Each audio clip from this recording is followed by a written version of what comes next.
Just before we get started with this Fit Right Pelvic Puzzle podcast episode, the information shared in this podcast is intended for education only and should not replace personalised advice from your healthcare provider. Some episodes include fictional case studies to illustrate common presentations and how a multidisciplinary team might approach them.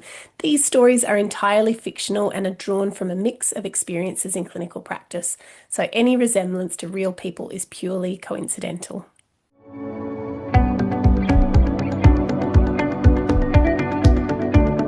Hello, and welcome to the Pelvic Puzzle. This is a podcast by Fit Right Women's Health where we break down all the different puzzle pieces of various women's health issues with the professionals who can help you put it all together. I'm your host, Taryn Watson. I'm a pelvic health physiotherapist. I am a lover of red wine and coffee and early morning walks. And also, I love all things women's health and exercise. So today is the first episode in the series called the Prolapse Puzzle. And the name of today's episode is called Sascha, the brand new mum with prolapse who feels like her body has failed her. So I am going to first of all tell you about Sascha, whose story kind of breaks my heart whenever I meet women like this in this very early postnatal phase. And then I'm going to tell you about 3 different questions that Sascha wants to know that maybe some of you listening would want to know about this early diagnosis and prognosis of prolapse after having a baby. And then we will talk about all the different puzzle pieces of management for Sascha and how that could all be pulled together potentially. So let's start with talking about who is Sascha. So she's 30 years old. She gave birth to her first baby 4 weeks ago. It was a vaginal birth. The pushing phase was quite long. It was 2 hours, but otherwise it was unremarkable. Her pregnancy had been really good. Her recovery felt really good. She really thinks positively about her birth. She had a 2nd-degree tear, but that felt like it was healing really well. She went home within 48 hours after giving birth. And within the next couple of days, she was feeling so good, she started going for pram walks most days. When she got to like that 2nd week, she increased from walking maybe 20 or 30 minutes at a time to doing a 50-minute walk with a friend. She was going faster than she normally would. And when she got home, she really felt something didn't feel right. She felt a heavy sensation in the vaginal area. She described it as like sort of how she would feel at the start of her period sometimes. In the shower that night, she decided she hadn't looked down there yet after giving birth. She decided that she would have a look at what she could see. So she saw that there was like extra tissue, like a bulge there, and she really, really freaked out. She called our clinic the next day. She said she wanted to get an appointment as soon as possible. She managed to get a cancellation spot about 4 days later. So then she came to see me for the first time. She told me when she saw me that she'd had a really, really awful 4 days in between there. She had really started spiraling. She had not done anything. She'd definitely not gone on walks anymore, but also she really wasn't sure what she should be doing around the house. She'd been resting as much as possible. But even so, she felt like this sensation in her vagina was worsening, not getting better. So she told me that where her thoughts were going were, what is this going to be like in the future? Will I need surgery? How will I be a mum? How will I be a good mum to my baby if I have to deal with this? Was that really stupid of me to do too much too soon? Will I even be able to have children in the future? Should I have had a cesarean? You know, all these questions are just spiraling for her. But the main point that she keeps coming back to, and what made her feel really teary when she was talking to me, was she feels like after a really positive pregnancy and a positive birth experience, she now feels like her body has failed her. So, first question, is, why did prolapse happen to Sascha? Like, can we answer that? Why Sascha? Could she have done anything differently? Second question, what would this first appointment and then the early plan for Sascha potentially look like? And thirdly, how could I answer Sascha's questions in that spiral? What are the answers to some of those questions that she's going over and over again in her head? So firstly, why did prolapse happen to Sascha? Let's just backtrack slightly, especially being the first episode on this topic. What is prolapse? So we have a front wall of the vagina, we have a back wall of the vagina, and we have like a roof of the vagina. Okay. So in front of the front wall is the bladder. Behind the back wall is the bottom part of the bowel and the rectum. And above the roof, coming down into the vagina, is the cervix, and then the uterus sits on top of that. So a prolapse occurs when one or more of these parts of the vagina descends down into the vagina and potentially creates a bit of a bulge, or the uterus can drop down closer to the vaginal opening. Okay, and sometimes even outside of the vaginal opening. So prolapses can be front wall prolapse, also called anterior vaginal wall prolapse, or bladder prolapse, or cystocele, you might hear it called. Could be back wall prolapse, also called posterior vaginal wall prolapse, or a rectocele. Or it could be a uterine prolapse. Also, if someone doesn't have a uterus, it could be the vault prolapsing after a hysterectomy, so vault or uterine prolapse. Prolapses are staged according to how low down, how much movement there is, how big the bulge is, and where the bulge comes to. So stage 1 is only a little bit of movement, when you would get the woman to bear down and feel where certain markers on the vaginal walls come down to. Stage 1 is considered a mild prolapse, maybe even a variation of normal. A lot of stage 1 prolapses are not symptomatic. Stage 2 prolapse is divided into stage 2A, where the lowest part of the prolapse is coming down to the opening, or maybe within a centimetre inside of the opening, whereas stage 2B is to the opening or within a centimetre outside. So that's where stage 2 sits, right, sort of at the opening. And we would call this a mild to moderate prolapse. Stage 2A in particular is quite a mild prolapse. And again, there would be a lot of stage 2A prolapses that are not symptomatic, and women have their whole life and don't bother them. Stage 2B and then stage 3, where stage 3 would be more than a centimetre outside the vagina, and then that would be a moderate to severe prolapse, stage 3, and then stage 4 would be a severe prolapse. Stage 4 is really unusual. Stage 2B and 3 are relatively uncommon compared to stage 1 and stage 2A, and they would be the ones that are a lot more symptomatic for women with regards to that bulge being at or outside the opening. So I hope that gives you a little bit of an overview of like what a prolapse is and why it's not one size fits all with regards to diagnosis or management. So we don't know if Sascha has a prolapse, we don't know what type, and we don't know what stage yet. So why does prolapse happen? It happens because of a damage or deficit in the supportive structures around those organs, right? So it's really important to know that yes, there are pelvic floor muscles helping to give support to the vaginal walls, in particular the front wall. The way that the pelvic floor kind of comes up, it supports the front wall and the bladder quite a bit. Not so much the back wall, but we'll probably get to that in a different episode. But also, as well as muscles, we have to realize that the main part of support around the walls is actually fascia, so like connective tissue.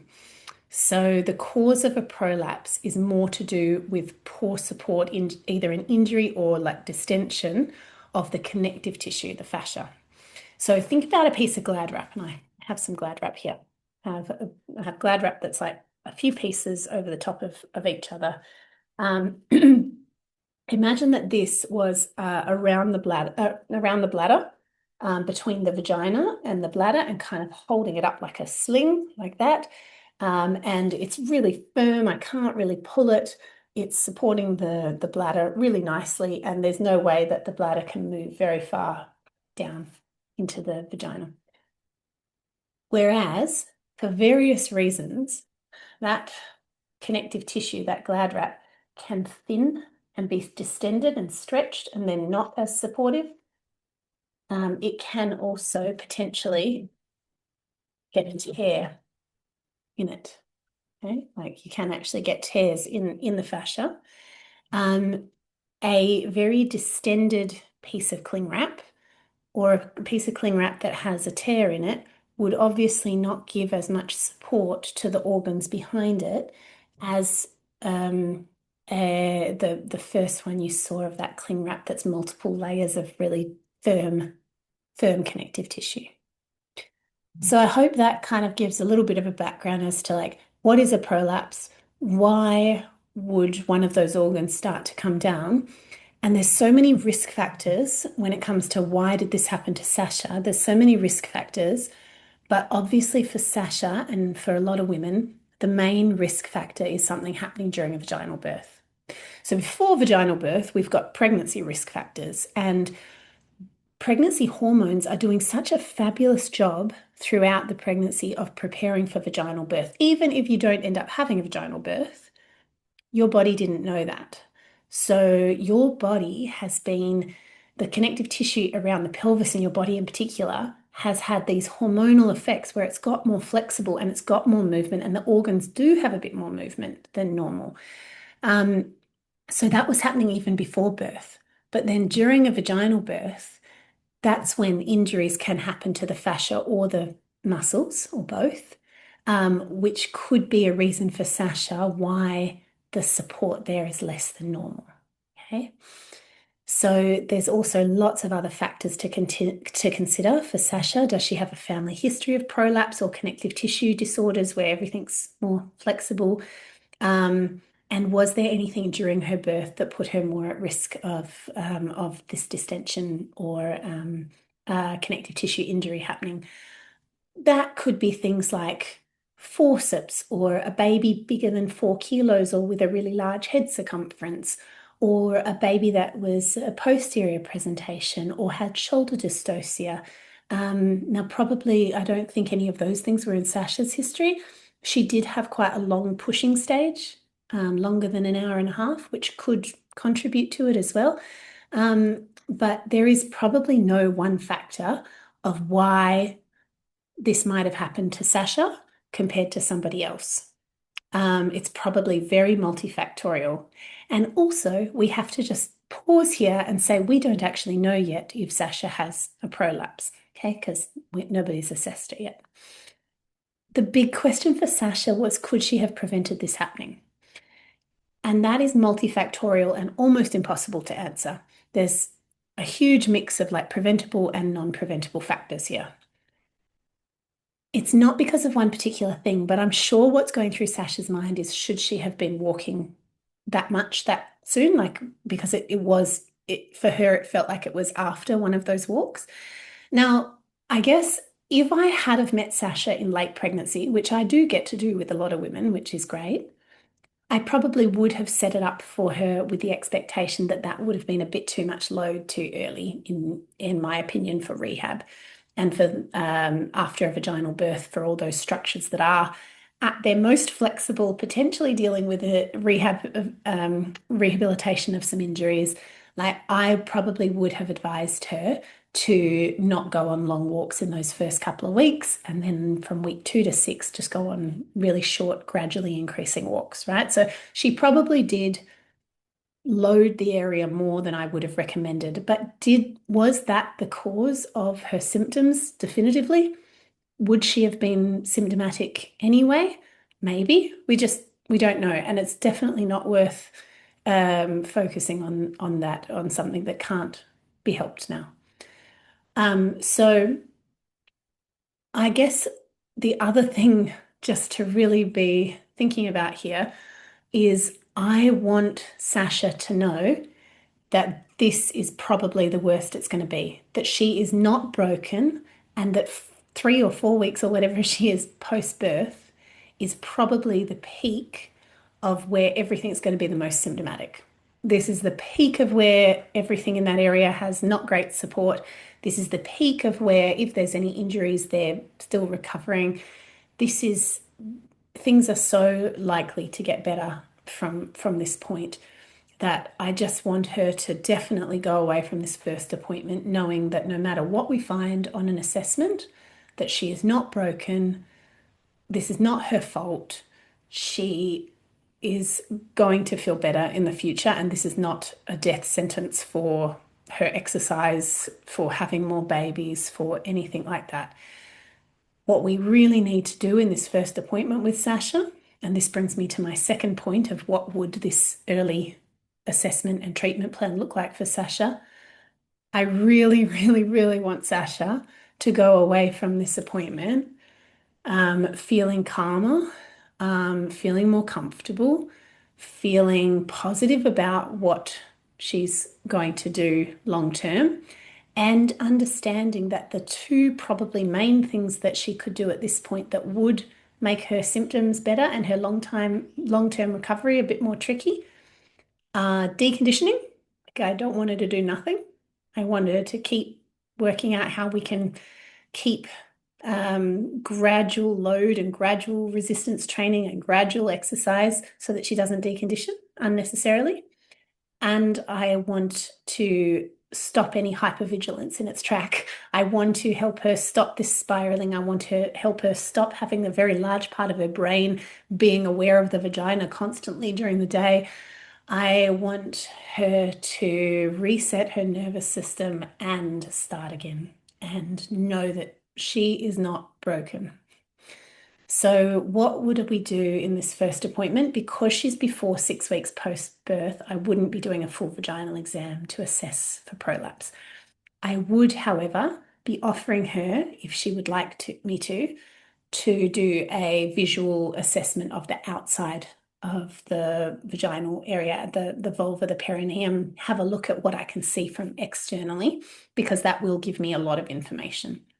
And I would probably do that in lying down and in standing if that was okay with her, so I can see what it's like against load as well, against gravity. I can see, is there a visible prolapse? If there is, what part of the vaginal wall looks like it's coming down? I can usually tell that from the outside. I can see, is she activating her pelvic floor correctly? And almost more importantly, is she letting go of her pelvic floor correctly as well? What happens when she does a cough or an increase in intra-abdominal pressure? Can she protect the area with her pelvic floor? And I guess mainly one of the big things I want to know is, are her symptoms of heaviness and like that early period feeling, are they to do with prolapse, or are they maybe to do with something else like hypervigilance and possibly an overworked pelvic floor muscle that's really trying hard to protect, but is inadvertently causing some soreness from overworking, from fatigue. And that is so much more common than you would think. A pelvic floor that's trying its best to do what it thinks it needs to do to protect from prolapse falling down, and then inadvertently being like your shoulder muscles here, walking around like this all day, and then ending up with a headache and a sore neck. You could end up with a very sore, achy vagina from holding your pelvic floor on all day. So that's a big part of what my assessment would focus on as well, is to work out, could that be happening? I want her to go away from this appointment with an understanding of the type and stage of prolapse she's likely to have and what her rehab looks like from this point. We would talk about graduated return to pram walking. We'd talk about graduated return to resistance exercise. We'd talk about nervous system down training and relaxation and breathing, and how all of that logistically might fit around the rigors of life with a newborn and with minimal sleep. I also would possibly measure her up for some support wear, like SRC shorts or similar, something that would help her with feeling of support, something that she could wear that would give her some upward support to the perineum. So let's talk about like what my findings were then from this appointment. I found a very small amount of bulge that I could see on external perineal vulvovaginal examination. In standing, it looked like there was the front wall coming down just a little bit. So I was thinking it was probably a stage 2, maybe stage 2A, anterior vaginal wall prolapse, bladder coming down. Okay. And just to be honest, at anybody at like 2 to 4 weeks post vaginal birth, I might find the same thing. Like that is so common for there to be poor support around that area and in standing with straining for the walls to move like that. That is not unusual. But actually, her vaginal opening looked smaller than I would expect. So I measured it in centimeters, and we're looking for how much movement then happens and how under load of the vaginal opening and the perineum. Okay. So actually, my finding for her was that it was smaller than I expected. Um, when I asked her to like bear down, like pushing out a baby. And then when I got her to do a pelvic floor contraction, yes, there was a little bit of movement up, little bit, doing the right thing, but then she really struggled to let go afterwards. So yeah, I'm starting to think, not significant prolapse, but possibly overactive pelvic floor that's in protective mode here. So in answer to her questions that were going through her head, will it get better? Will I need surgery? Can I get pregnant again? What's life going to look like? My main takeaway here for Sascha is that it's so early to tell these things. But reassurance, this is the worst the symptoms are likely to be. It will be better than it is. You're so much likely to feel better when the hormones start to settle and your pelvic floor starts to recover and you're globally fitter and stronger. But also education that actually, even though we haven't done a full exam yet, she's not presenting like someone with a significant prolapse. Instead, she's presenting like someone with an overactive pelvic floor in protective mode. So I'd probably send Sascha home on that first day with what we call down training exercises for the pelvic floor. Breath work, focus on on lifting, but then a full relaxation, awareness of melting tension away, spot checks through the day to just scan her body and make sure that she's not up here. That would probably be what I'd get her to do, maybe interspersed with what we call the knack, where if she feels a cough coming or if she needs to lift something up into the car, for example, that she does pull on her pelvic floor just while she does the movement and then she lets it go again.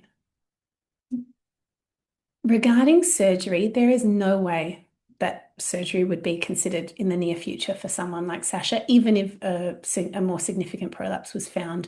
Like she's in the peak of what she's about to have a ever-growing baby and then a toddler that she's going to need to lift up multiple times a day. Having surgery for prolapse repair requires 6 weeks or more of very, very minimal load through your body, through your trunk, torso, in order to help healing happen adequately.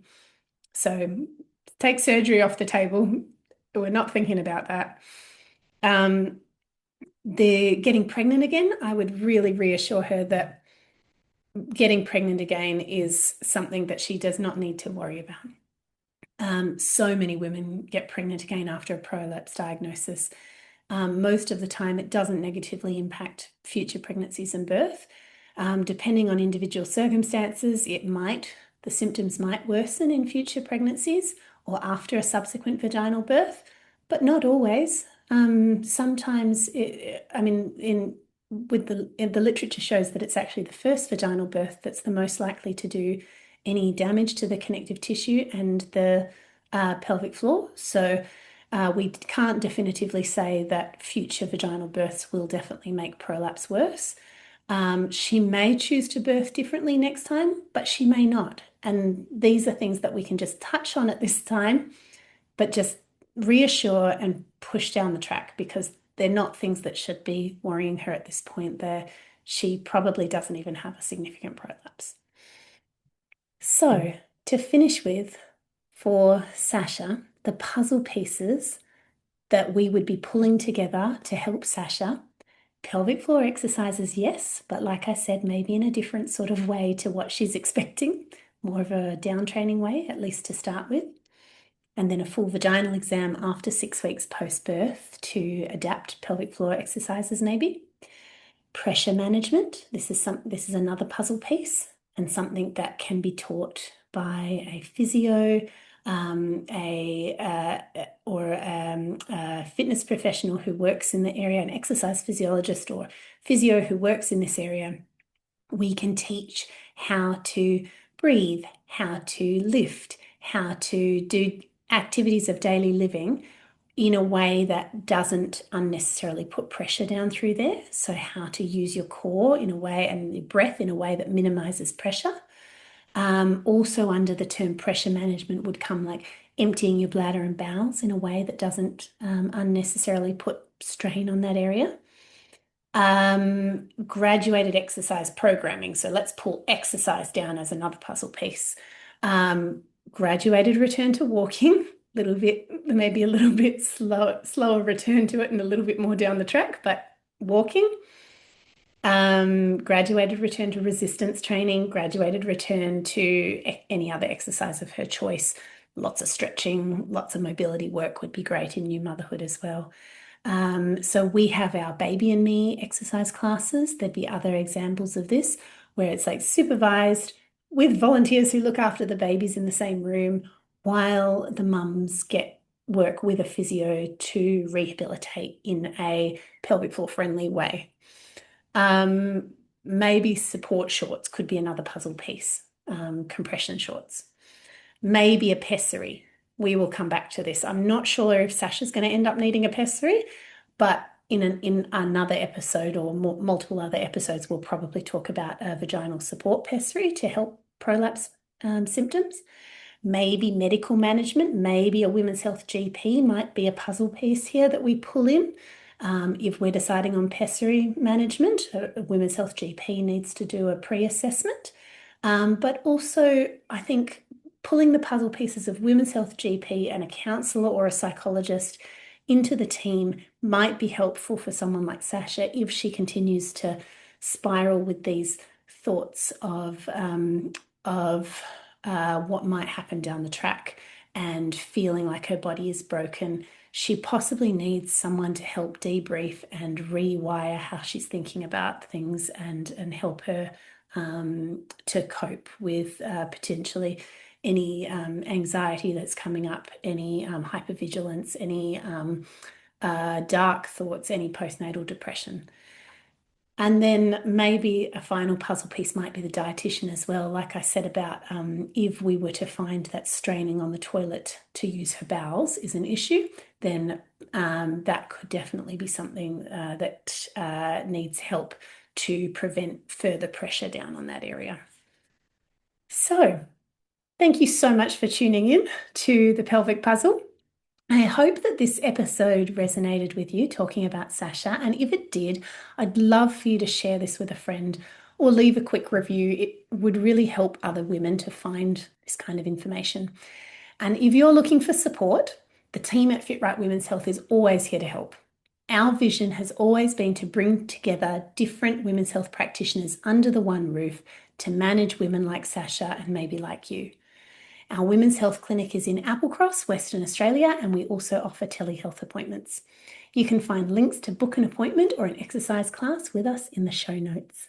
I will catch you next time as we keep putting the pieces of the puzzle together and saving the world one pelvic floor at a time.